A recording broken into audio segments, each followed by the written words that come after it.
आपने कभी सड़क बनते हुए देखी है? नहीं तो चलिए फिर मेरे साथ बिना किसी देरी के वीडियो शुरू करते हैं। आपको दिखाते हैं सड़क असलियत में बनाई कैसे जाती है और इसे बनाने में कितनी मेहनत लगती है। तो वीडियो को एंड तक देखना ना भूलिएगा। चलिए बिना किसी इंतजार के वीडियो शुरू करते हैं। तो सड़क बनाने के लिए यहाँ पे सबसे पहले लिया जाता है ढेर सारा तारकोल। मैं आपको बता दूं ये एक तरीके का फेविकॉल रहता है जिससे सड़क को बिल्कुल बेहतरीन तरीके से चिपकाए जाते हैं। अगर आपकी गलती से जूते पे या हाथ पे भी लग गया तो इसी के साथ आप यहीं के यहीं चिपके रह जाएंगे।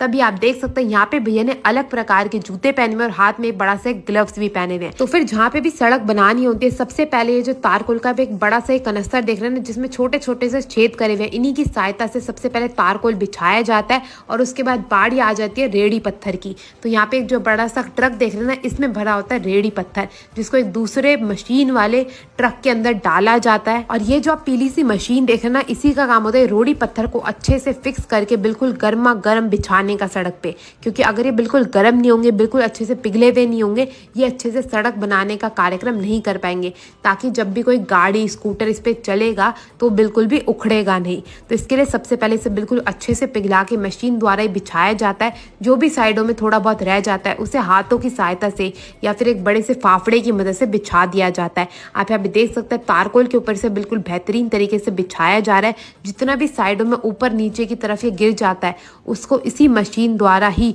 ठीक करने की कोशिश करी जाती है। और अगर ये मशीन द्वारा ठीक नहीं हो पाता तो इसे फाफड़े की मदद से ठीक करा जाता है।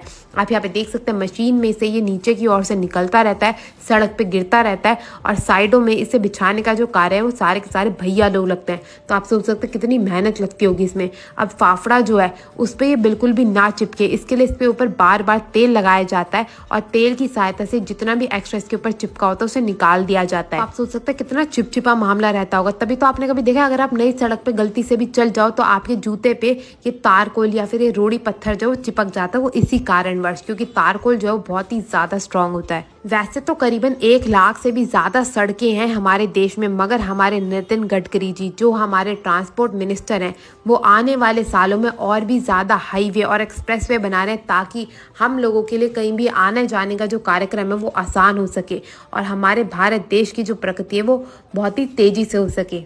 तो यहाँ पे तारकोल और रोड़ी पत्थर को अच्छे से बिछा दिए गए। जो बारी आती है किनारों को सेट करने की तो दोनों भैया जी, एक भैया जी वो तारकोल या फिर ये जो रोड़ी पत्थर है उसको बिछाते रहेंगे और दूसरे भैया जी उसे फैलाने का कार्यक्रम करते रहेंगे। आप यहाँ पे देख सकते हैं जो सड़क है वो बिल्कुल सपाट नहीं है, मगर उससे पहले उसे सपाट करने से पहले सबसे पहले बढ़िया तरीके से हर जगह रोड़ी पत्थर को बिछाया जाता है और उसके बाद ये बड़े से रोलर वाले ट्रक की मदद से सारे के सारे जो रोड़ी पत्थर और तारकोल बिछाया गया था उसे बिल्कुल सपाट कर लिया जाता है और तब के जो सड़क बनने का कार्यक्रम है वो खत्म होता है। आप यहाँ पे देख सकते हैं इस ट्रक को कम से कम 10 से 12 बार ऐसे ही आगे पीछे कर करके घुमाया जाता है और इतनी देर में आगे की ओर जो है वो बाकी का जो ये मसाला तैयार करा गया था रोड़ी पत्थर का तारकोल का उसे बिछाते रहते हैं और ये जो ट्रक है वो सीधा करके आगे की ओर बढ़ता रहता है। अब बात करी जाए कि सड़क को सूखने में कितना समय लगता है तो उसमें कम से कम 12 घंटे लगते हैं, मगर हमारे देश के जाबाज लोग जो कि सुनते ही नहीं है वो गीली सड़क पे चले जाते हैं, तभी तो सड़क इतनी जल्दी उखड़ जाती है। अब इसमें भाई सरकार भी क्या ही कर सकती है। तो आप यहाँ पे देख सकते हैं सड़क को बिल्कुल अच्छे तरीके से बना दिया गया है। अब बारी आती है इसके किनारों में या फिर जहाँ भी थोड़ी बहुत सड़क खराब हुई होती है उसको ठीक करने की, तो उसके लिए भी सबसे पहले तारकोल बिछाया जाता है, उसके बाद ये रोड़ी पत्थर डाल के बिल्कुल अच्छे से इकसार करा जाता है और उसके बाद ये बड़े से रोलर वाले ट्रक की मदद से ही उसको भी ठीक कर दिया जाता है।